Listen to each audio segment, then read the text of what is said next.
Most people misunderstand self-esteem. They think that it's about being loud. That is not true. Self-esteem is very quiet. It is internal. It is the relationship that you have with yourself when nobody is watching. So that when your self-esteem is healthy, you feel like life is expandable. You feel like you can do anything. You keep trying. You overcome challenges as they arise. But when your self-esteem is damaged, life feels very restrictive. You stop trying. You stop being curious. You stop hoping. And you just give up easily. When I came to America, I had a goal in mind, and that was to achieve my dreams. But also importantly, I wanted to meet someone I can spend the rest of my life with. So I dated a couple of people, but there was a girl that I met. She was beautiful. She was always happy, always smiling, always lively. She was part of a group. I was also a member of that group. It was a social group. And I got to talk to her. And while we were talking, she said something to me. She said, Solomon, I just got out of rehab. And I said to myself in my mind, I said, just hold on, just slow down, get to know this person first before you go further with this relationship. And we became friends. We started talking, and she was so happy.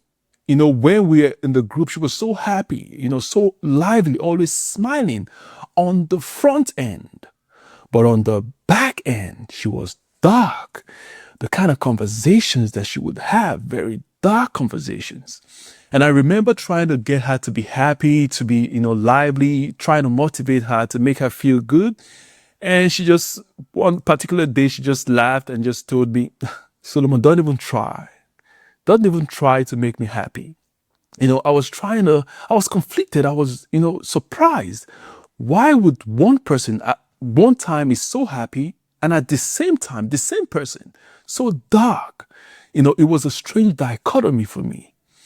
And one day I went to the group. We had a meeting and I went to the group and I was looking around for Jay. Where's Jay? Where is Jay?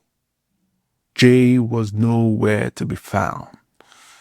She had committed the most egregious thing that someone can do to themselves.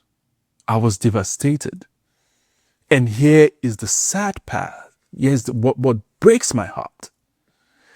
6 years from the time that I came into America, 3 people had done the same thing. And that includes Jay.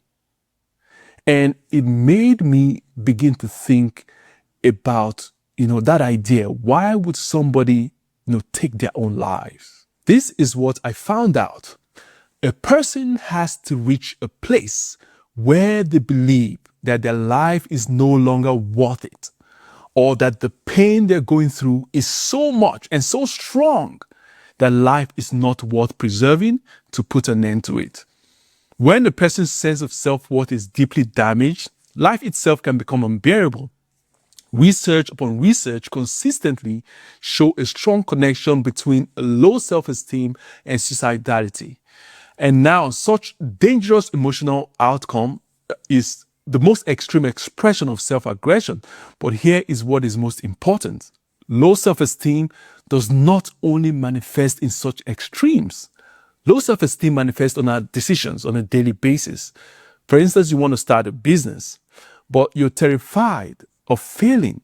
So you stay where you are, not because you're not capable or because you're not good, but because you failed before and now your self-worth is bruised.